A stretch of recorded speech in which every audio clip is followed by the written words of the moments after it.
Hey, this is C&D Channel. I'm Chris, this is Dave, and this is MMA for You. We're going to be doing our predictions for Bellator 70, which is going to happen on May 25th on MTV2. Now, what do you think about this card, Dave? This card's alright. They have the main card, have a couple fun, interesting. Other than that, it's pretty average. Yeah, you're right. I gotta agree, actually. There is, of course, right after this event on Friday, there's Titan FC, and Saturday's UFC 146. Yes. So there's a lot of MMA this weekend. Let's get started. Okay. Oh, did you want to say it? I was wondering, what do you think about the first fight? Oh, Cole Konrad versus Eric Prindle? I think Cole Konrad just gonna kill it. Yeah, I don't know if he'll get the finish, but I mean he's gonna wrestle all day, every day. And Prindle has shown knockout power in his hands, especially against Ron Sparks, and even against Thiago Santos, Prindle wasn't defending takedowns well. Conrad's Dude, NCAA division, champion wrestler, man. How you gonna defeat that? He's a really strong wrestler, I mean, he not bad on top control, dude. It's smothering. I mean, the way that Jimmy Smith says it, when Cole Konrad's, because they're heavyweights, when Cole Konrad's on top of you, it's like two turtles on top of each other. Because, they're so big, and there's not a lot of movement sometimes. So it's just like two turtles on top of each other. Of course, Cole Konrad's the one on top. That's the thing. Yeah, so I think this one definitely Cole Konrad. He used his wrestling, and like you say, Eric's takedown defense is not like great compared to Konrad. I think this one just gonna be a pretty boring fight. Yeah, pretty much. Yeah. Well, the next fight at least, you got Hawn versus Brent Weedman. Well, I guess this is much more interesting. I like Brett because he got 10 KO, TKO, S-up, 27 years old, still pretty young, 2-5 winning streak, good kickboxing, creative ground game, Yeah, man, he got a Von Flu choke on J.J. Ambrose, man. It's pretty interesting, and, tend to brawl a little bit, lightweight, I think you just can't count him out. I know Rick is Olympic level judo, have a KO power and all that, but you just can't count my guy out. Yeah, you can't count out Weedman, but if you've seen previous Bellator shows, I'm so high on Rick Hawn these days, man. And for good reason. I mean, he knocked out Lloyd Woodard in his last fight, and before that, he knocked out, or TKO'd, Ricardo Toloni. This is a guy at welterweight who was competing stand-up wise with the Jay Herons, the Lyman Goods, I mean that's the thing. And now at lightweight, his striking looks really crisp, and he has that knockout power with it now too. The guy has really good composure. He doesn't get rattled. I mean, the guy's been competing forever. That's the thing. He's been competing his whole life in judo and now in mixed martial arts. He's I think he's in his mid-30s. He started mixed martial arts late, but being a competitor, he started young. Throws a lot of straight punches, and he throws in combinations. He has good takedown defense. You really don't see him get hit clean too many times, too. Rick Hawn, I think is going to win this. I think he's going to beat Michael Chandler, to be perfectly honest. I'm really high on the guy right now. I agree with you. I mean, I think Rick Hawn has a lot of potential. The only reason I kind of towards the Weedman on this one, you just can't count this guy out. He has this super factor. Yeah, you did. In his last fight, I picked Thiago Michael. He picked Weedman. Weedman ended up winning, and Michael's a pretty big prospect. Again, Weedman has this X factor you just have to look out for. Cool. Okay, next fight after that, we have Hiroshi Nakamura versus Luis Nogueira. I like Hiroshi. I mean, 15 fight, 4 records, 2 South, 13 decision. Well, when I say I like Hiroshi, doesn't mean like I like his fighting style. It's just the way he fight.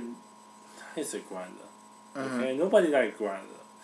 It's not exciting. It's a boring fight. That's also the reason I say this fight card is not exciting. But the problem is, he's a good grinder. Yeah, if you watch his last fight, I forgot the guy's name for a second, but he's on top. I actually thought he lost his last fight, to be honest. But it was a case of the guy on the bottom doing a lot more than the guy on top. But that's the thing. Nakamura is always on top. Yes. And that worries me. But you're up against Luis Nogueira. This guy, really well-rounded guy. He has solid striking. He has good wrestling. I mean, he took down like Alexis Vila in his last fight and others. And he has a good ground game as well. Just a very well-rounded fighter. I'm impressed with this guy. I think he's a good fighter. Still only 27.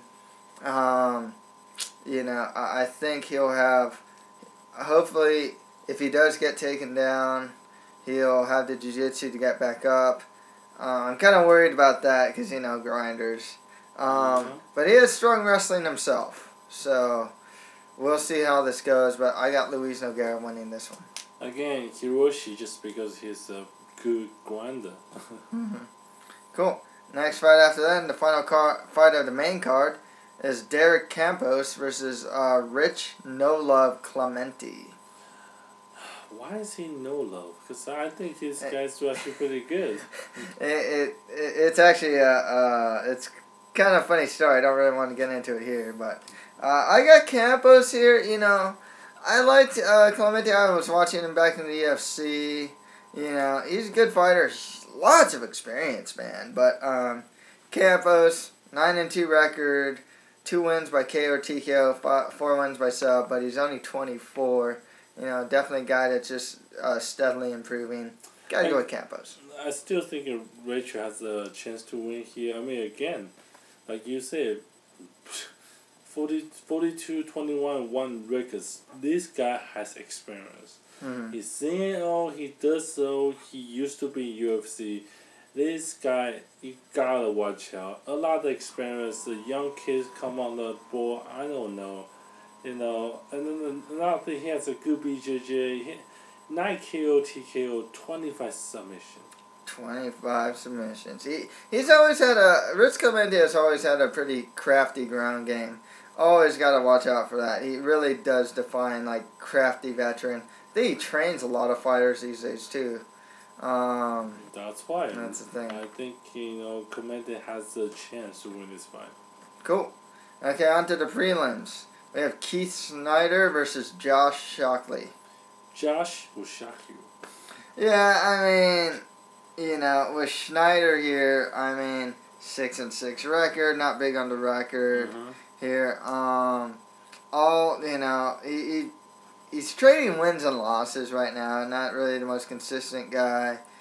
I mean, look at Josh's record, 9-1. Okay, yeah. 10 times better. Well, not much better than Keith's record. I mean, just look at pure record. Yeah. With Shockley too, he's coming off a good win over Shamar Bailey actually. Oh, that's pretty good. He's fighting the UFC, of course. He's coming off a 3-fight win streak. He's just a solid fighter. I'm actually curious to see how what Shockley can do. He's been doing really well in the prelims of Bellator so far. Yeah, that's hopefully he step out and shows what he can do, and then one of these days we see him on the main card. Okay, cool. Excuse me, one sec. Okay, next fight after that we have AJ Matthews versus Charlie Rader. Well, this is an interesting fight. I think Charlie Rader will surprise you with this fight, just because 16-5 record. Yeah, he does have a lot more experience than Matthews. Absolutely, 10 KO, TKO, 3 submission. I mean, it's pretty good. This was a pick and fight for me because I think one of my problems is the last time I saw Raider fight, he fought a really tall guy. I forgot his name, and he got choked out. Most of his losses are by sub. So right now my impression of Raider isn't that great. I gotta go with AJ Matthews. He's coming. I mean, he doesn't have nearly as much experience, 5-1 record, but he is coming off a good win over a veteran in Rudy Bears. I'll go with AJ Matthews to win this one.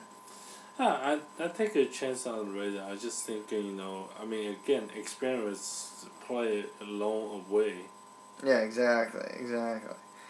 Cool. Well, next after that, we have Jonas Bilstein versus Mike Seal. I think Jonas going to win this one. Oh, man, yeah. Mike Seal, I mean, really inconsistent record, 13-14-1. Wow. Yeah.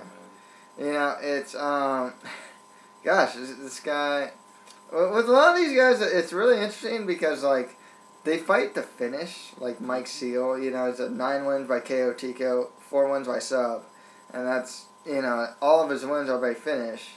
But then, like, almost all his losses are by finish, too. Yes. That's a lot of these guys with these really inconsistent records. But Jonas, 9-2 record. Yeah, I mean, he's coming off a 2-fight losing streak. But he got semi-KO, TKO, one submission. I mean, this guy's only 20 years old. 20 years old, yeah. Gotta go with the younger guy with the better record here. Yeah, I think so. I mean, again, it's a finisher. Cool. He's almost a finisher. Yeah, exactly. Yeah, only one of his fights went to decision. Yeah, so only almost, man. Or one of his that he won. My bad. So next fight after that, we have another UFC veteran as Kyle Bradley fights John Harris. Well, I take Kyle, but his record it's okay. I mean, compared to the only reason I'm picking is look at John 4-4 records. What is that, dude? Yeah. Well, the thing is with Kyle Bradley is he did fight in the UFC. He fought guys like Chris Lytle and other guys such as that. I think he beat Felipe Nova, if I'm not mistaken, even though he really wasn't supposed to. Like, it's kind of the ref gave that to him. He's been around the block. That's the thing. Out of 16, he is a finisher too. Out of 16 wins, he has 9 losses and 1 no contest. 9 of those wins are by KO or TKO. 5 of them are by sub. Yeah, and that's not so great record. But then again, you look at Josh, 4-4 record, 3 submission, 1 decision, 2 loss by KO TKO. Coming off the loss, I don't know. Yeah, it's coming off the loss to Crazy Horse, Charles Bennett. Actually, I'll go with Kyle Bradley. He always looks solid to me in the UFC. I mean, one of those like good but not great guys. Yep. Okay, and finally we have Derek Arsment versus Kelvin Tiller. Kelvin Tiller. Yeah, this is actually a weird prelim because you're getting a lot of guys with really bad or just inconsistent records. I mean, Derek here has not, out of 2 pro MMA fights. Not winning 1. Oh shoot! Oh my bad. Shoot, my bad. It's actually, I looked at the thing wrong. It's Derek Arsment versus Blake Dufer. Same thing though. I mean, Derek Arsment doesn't have, he hasn't won. Again, Blake, you got 2-1 record. No matter what, it's better than 0-2 record. Exactly. Unless he got 1 submission, 1 decision, so tell me that he can do something. Again, I don't know. It's really odd. I don't know much about these guys personally, but just looking at the records, like wow, an 0-2 guy. Mm-hmm. Well. And finally, we have Jeremiah Riggs, who's from Tough Enough, actually, versus Kelvin Tiller. Well, same thing, Jeremiah 7-6 record, and if you look at, Kevin, 3-1, I mean, you gotta go for the people who has more winning records. Yeah. I'll go with Kelvin Tiller. He's coming off that notable win over Dan Spahn, actually.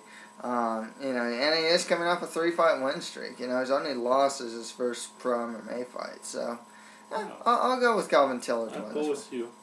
Let's recap this really quick. Okay, cool. We got Konrad versus Eric Prindle. Konrad. Okay, Konrad here. Rick Hawn versus Brent Weedman. Weedman. Okay. X Factor. I got Rick Hawn. Okay, Hiroshi Nakamura versus Luis Nogueira. Hiroshi the Grande. Okay, Luis Nogueira. And finally, Derek Campos versus Rich Clementi. Rich, the experienced guy. Okay, I got Derek Campos winning that one. Okay, on to the prelims. Keith Snyder fights Josh Shockley. Josh will shock you. Yeah, I got Josh Shockley there. AJ Matthews fights Charlie Rader. Rader. Okay, I got AJ Matthews. Okay, Jonas Bilstein fights Mike Seal. Jonas. Okay, and I also got Jonas Bilstein winning that. Okay, Kyle Bradley versus John Harris. Kyle. Okay, yep, also have Kyle Bradley there. Okay, Derek Arsmit fights Blake Dufour. Blake. Yeah, you got Blake Dufour there. And Jeremiah Riggs fights Kelvin Tiller. Kelvin. Okay, you also got Kelvin Tiller there. So yeah, that's pretty much it for our predictions for Bellator 70. If you have any comments, just leave them below. Any final words, Dave? Nothing much. I think this is a very average fight, but look out for UFC. Look out for this week. A lot of fighting is coming on board, and check out our predictions. Let's see whether you are right, we are right, everybody right. Let's see what happens. Cool, yeah, and that's pretty much it for MMA for you. Thank you guys very much.